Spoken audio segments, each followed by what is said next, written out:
Assalamualaikum warahmatullahi wabarakatuh. Jumpa kembali dengan Banyuwangi Official. Oke, selamat sore semuanya teman-teman ya. Sore hari ini kita mau nonton lagi teman-teman, yaitu tentang videonya Opung Marvelak, yang dimana kelucuannya Opung Marvelak memang diakui teman-teman ya. Jadi kali ini Opung juga membahas masalah pilpres atau pilgub juga pilkada.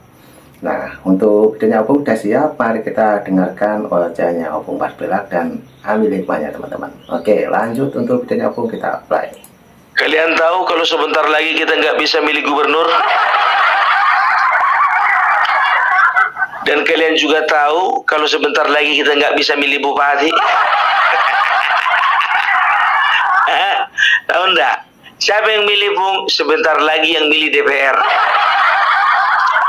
Kalau gubernur yang milih DPRD tingkat 1. Kalau bupati wali kota yang milih DPRD tingkat 2. Jadi apa kerja kita pun nonton, memonitor hasil lembaga survei. Setelah itu memonitor quick count. Udah nonton aja kerja kita.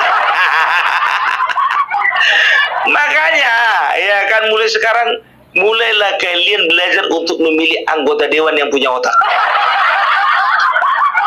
Jangan cuma gara-gara uang. Salah kalian pilih anggota dewan, salah pilih gubernur kalian nanti. Iya, makanya aku bilang nggak main-main ini. Bung, jangan kayak gitulah kau. Itu namanya hoax. Berita dari mana itu? Makanya baca berita. Ya, jadi Bapak Prabowo beberapa waktu yang lalu saat perayaan hari ulang tahun Golkar menyatakan wacana bahwasanya sebagai ketua-ketua umum partai ini sudah memikirkan ini bagaimana supaya kedepannya pemilihan bupati, wali kota dan juga gubernur tidak lagi dipilih langsung oleh rakyat tapi dipilih oleh anggota DPR. Alasan Bapak Prabowo itu sederhana, ya, hanya untuk efisiensi APBN. Karena apa? Ternyata beberapa kali pilkada mulai tahun 2015, 2017, 2018, 2020, 2024 mengerikan dananya. 2015 saja biar tahu kalian ya, dana yang dibutuhkan untuk ya pilkada ya itu sekitar 60 sampai 70 miliar untuk provinsi-provinsi kecil ya. Memang kan waktu itu kan nggak serentak seluruh Indonesia, tapi sudah tahulah kita perbandingannya bagaimana. Hanya untuk satu provinsi memakan sekitar 60 sampai 70 miliar. Lebih kecil ya daripada lebih besar ya daripada yang dimakan daripada yang kasus Harun Masiku.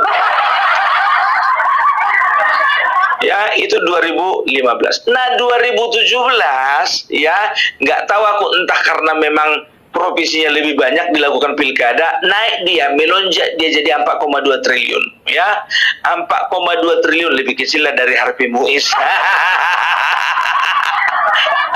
Tapi lebih besar juga dari Harun Masiku ya kan.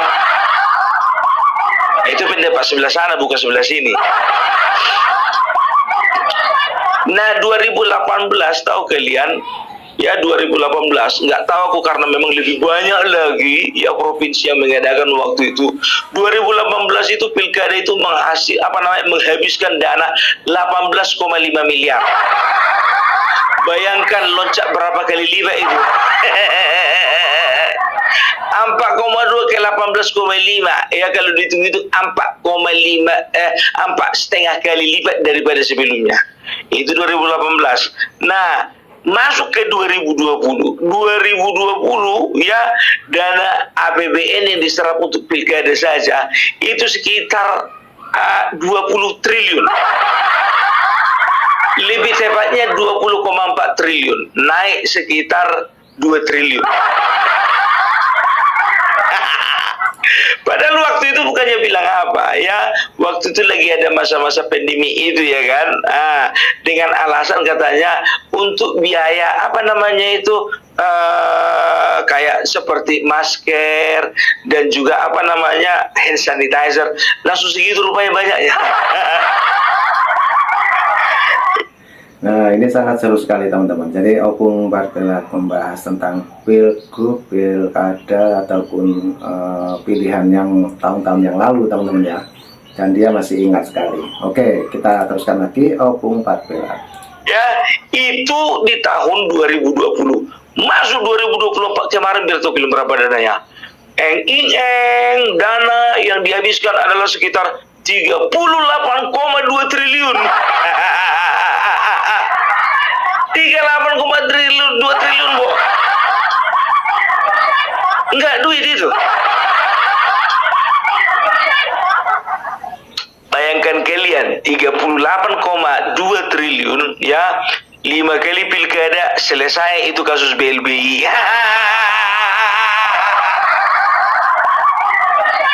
5 kali pilkada bisa kita beli lagi Indosat yang terjual kemarin.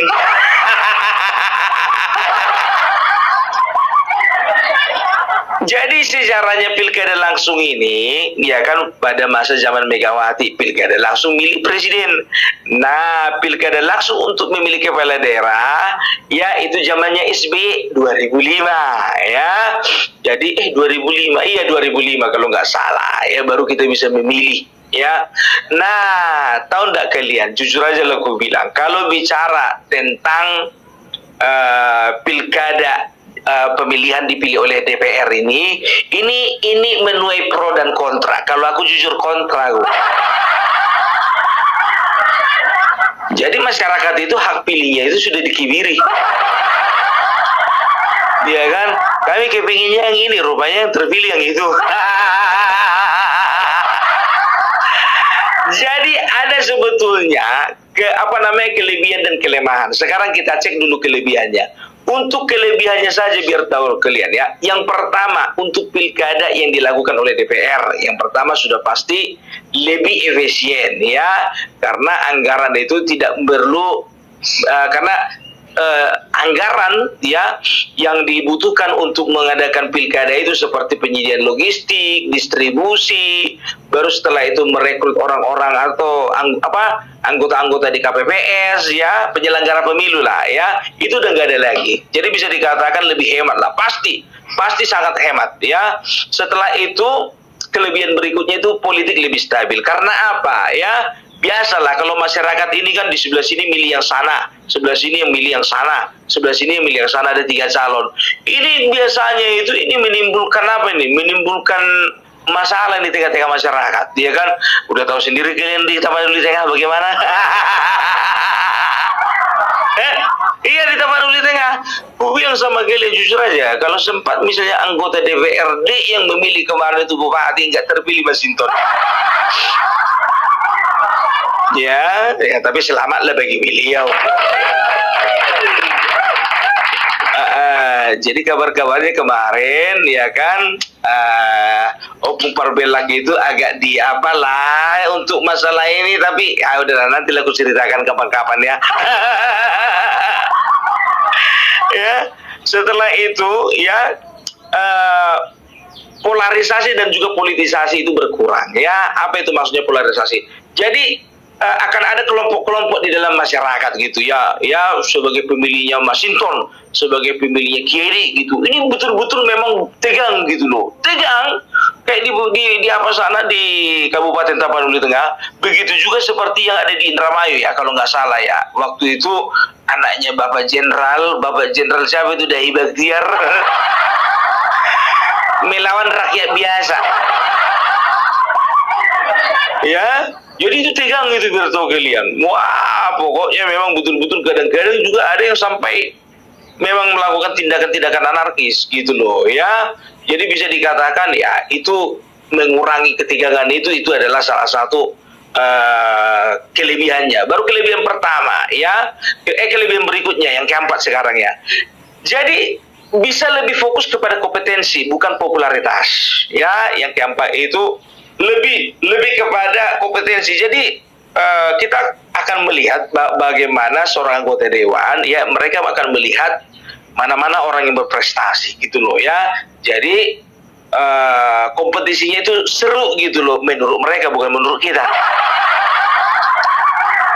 Nah, orang-orang yang bermodalkan popularitas, contohnya misalnya ada di kalangan kita masyarakat kepengennya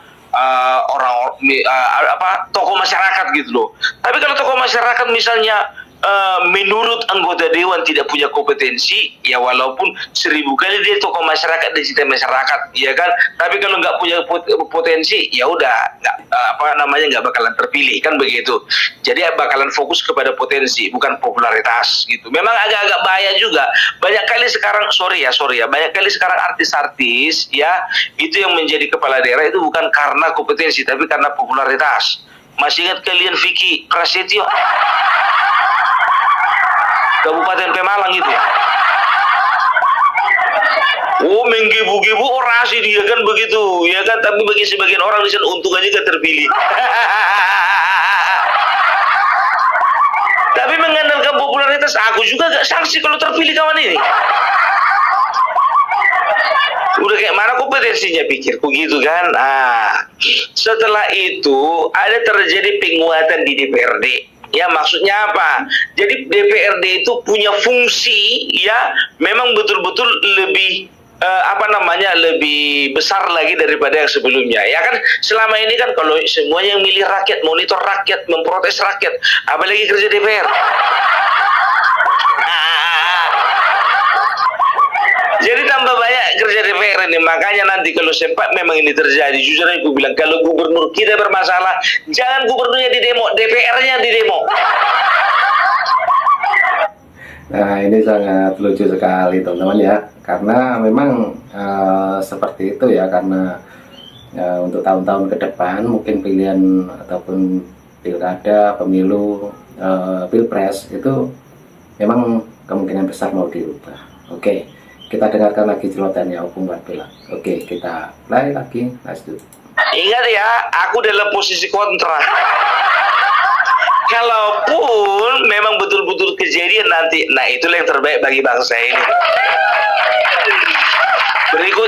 Berikutnya ya, bisa dinilai ya politik uang akan berkurang ya, karena memang yang memilih nanti kan DPR ya. Jadi bisa dikatakan nanti masyarakat pun juga ya nggak terlalu apa lagi ya, karena memang contohnya ada kelompok-kelompok tertentu ya kan yang menggunakan partai sebagai perahu ya. Itu kan biasanya money politik itu lancar itu ya. Tapi kalau misalnya lewat DPR udah nggak ada lagi tuh ya kan, karena memang yang menentukan calon itu DPR kan begitu.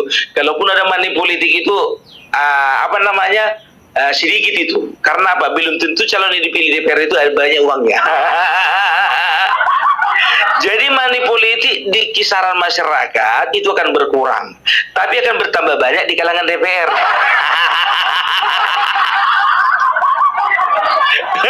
Jadi biarin aja mereka yang makan, kita nggak usah, gitu maksudnya. Ya, setelah itu bisa dikira faktor berikutnya itu kelebihannya itu bisa mengurangi konflik gitu ya. Kita udah tahu sendiri ya, ada konflik banyak terjadi di tengah-tengah masyarakat oleh karena apa? Oleh karena pilihan. Ya, mau terbawa-bawa biar tahu kalian. Gara-gara nggak sama pilihannya, yang satu marga pun ribut. Satu pengajian bisa ribut. Satu gereja bisa terbelah dua. Gara-gara pilihan politik berbeda. Tapi kalau misalnya dari DPRD yang menentukan, kurasa nggak pada ribut lagi. Ya kan, aku juga agak kesal kalau misalnya terlalu satu lembaga agama terlalu ikut campur dengan urusan politik, atau ya lembaga agama ini banyak dikotori dan juga diwarnai dengan trik dan intrik dunia perpolitikan. Aku paling nggak setuju. Sangat kritik aku. Paling nggak suka aku kalau misalnya contohnya di dalam gereja, di dalam pengajian, di dalam apa namanya diskusi agama yang dibahas calon tertentu. Paling suka itu si Gus Nur itu. Menjelek-jelekan Jokowi. Sakit telinga biar tahu kalian. Jadi kayaknya itu tuh mengurangi konflik ya. Setelah itu ya ada hubungan antara eksekutif dan juga legislatif ya, itu bisa lebih kuat. Karena apa ya? Karena yang terpilih kan dari ya, yang memilih eksekutif itu kan otomatis kan dari legislatif. Jadi istilahnya anggota-anggota eksekutif itu ya yang menjalankan pemerintahan itu lebih menghargai DPR ya, karena memang mereka yang memilih kan begitu ya. Jadi bisa dikatakan nanti jujur aja gue bilang ya, eksekutif bakalan ini efek buruknya ya, eksekutif bakalan manut-manut baik gitu loh sama DPRD. Karena orang eksekutif orang DPRD juga.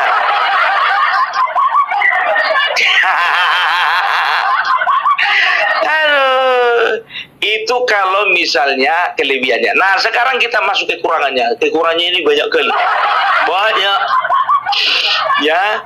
Nah, yang pertama itu ya, kalau yang pertama itu ya bisa dikatakan akan mengurangi demokratis. Kok demokrasi ya kan, akan mengurangi nilai-nilai demokrasi. Karena apa? Karena rakyat sudah bisa dikatakan ya, kalau cuma milih presiden doang untuk apa lagi kan gitu. Akan mengurangi demokrasi ya di bangsa ini. Itu nilai negatifnya, itu paling besar itu ya. Karena apa? Hak kita untuk memilih pemimpin atau kepala daerah itu bisa sangat apa ya. Jadi kita nanti bakalan apatis. Udahlah, gak usah milih lah. Setelah itu ya partisip publik akan makin turun. Kenapa nggak turun ya kan, udah malas dia, bukan pilihan dia. Ya, pilih. Nah, ini banyak betulnya teman-teman ya, karena memang saat ini sangat bergejolak sekali teman-teman mengenai partai-partai, mengenai politik-politik yang seperti yang sudah terjadi kemarin ya, yaitu mengenai Pilpres 2024 kemarin. Sampai sekarang masih bergejolak. Oke, lanjut lagi, Opung Bartela, kita play. Let's go. Yang DPRD, ya kan begitu. Apalagi, ya kalau bisa kita percaya DPRD ya, kalau enggak. Makanya mulai sekarang kalian berpikir kalian siapa DPRD yang mau kalian pilih. Itu dia. Setelah itu ya kan, ini apa namanya, ini efek yang sangat betul-betul bakalan kental itu. Apa itu? Praktek korupsi dan juga nepotisme akan merajalela. Merajalela, ya kan, karena apa? Karena akan ada keterkaitan kepentingan antara DPR dengan eksekutif. Serius, makanya gue bilang ya kan, kalau aku betul-betul kontra, walaupun ada kelebihannya, tapi aku sangat menyoroti apa yang menjadi kekurangannya. Baru efek negatif berikutnya, partai politik akan makin berkuasa. Ya, kalau misalnya sekarang jujur aja gue bilang ya kan, mungkin kita bisa serang karena apa? Karena rata-rata partai politik dikuasai oleh Kim.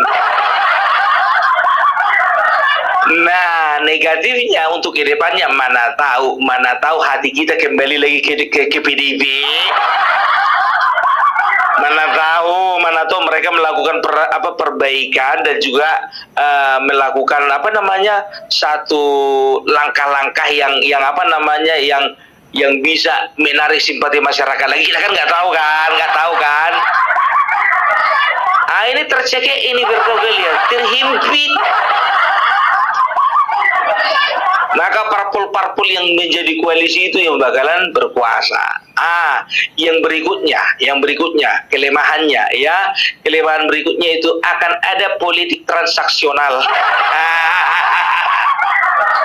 Ya pastilah. otomatis yang bertransaksi bukan antara calon dengan rakyat lagi, antara calon dengan DPRD.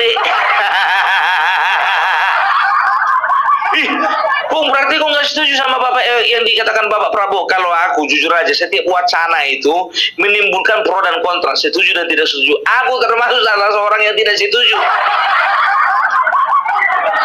Apapun dibilang, ya kan? Karena gimana pun juga kita yang ada di bawah, kita yang mengerti lapangan. Berikutnya, kepala daerah udah nggak bertanggung jawab lagi kepada kepentingan rakyat, tapi kepada kepentingan DPR.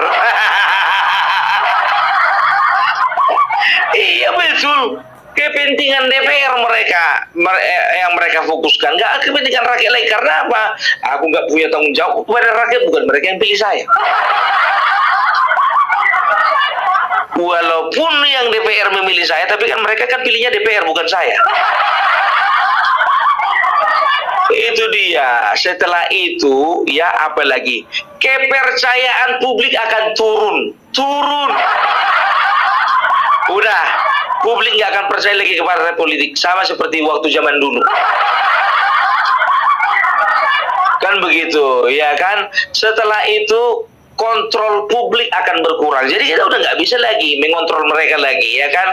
Nggak ada lagi kita monitoring itu dari kita udah nggak bisa lagi. Mana bisa kita protes lagi, demo percuma. Mau ada yang bayar, nggak ada yang bayar, percuma. Iya kan, selama ini kan kalau ada kepala daerah kan kita bisa langsung turun ke jalan kan begitu kan, bikin spanduk walaupun model sendiri dulu. Setelah berhasil nanti ada yang ganti. Yang terakhir itu efek negatifnya itu ya, calon yang terpilih itu belum tentu calon yang dicintai oleh rakyat. Udah pasti. Ya karena apa? Karena ada rakyatnya, karena ada organisasi massa, ada lembaga-lembaga swadaya masyarakat, ada kumpulan-kumpulan masyarakat, ada asosiasi. Itulah yang menaruh kepercayaan terhadap satu calon. Nah, dicarikanlah perahunya. Kan kebanyakan seperti itu. Tapi kalau sekarang udahlah, jangan harap lagi. Ini bicara kalau memang terjadi, ini kan masih sekedar wacana. Ya, mulailah sebelah sana mengatakan, wah ternyata kita mau dibawa lagi kepada orde baru. Bapak Prabowo, ingat ya, itu hanya berencana untuk mengefisiensi ya dana. Jadi kalau dikumpul-kumpul dari 2015 sampai 2024, dananya itu semuanya totalnya itu sekitar 71 triliun.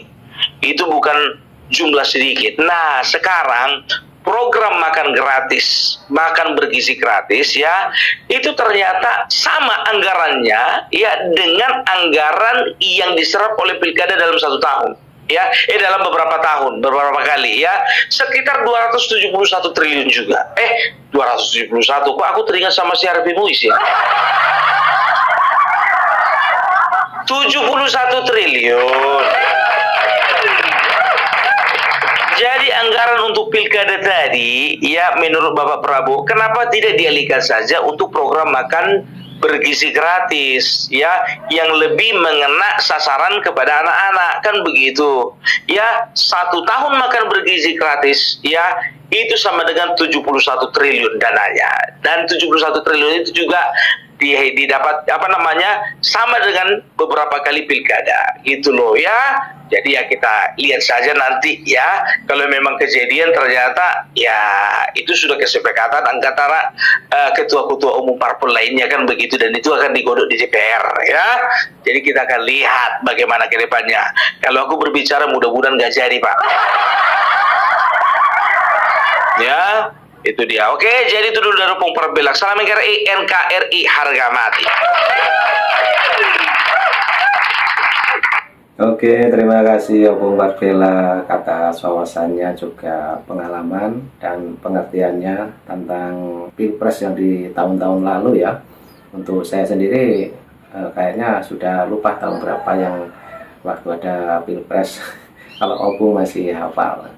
Oke, jadi itulah pokok pembahasan untuk sore hari ini dari Opung Bartila, dan kita simak dari awal sampai akhir. Terima kasih semuanya teman-teman ya. Jadi jangan lupa yang mau berkomentar silahkan tulis di kolom komentar saya.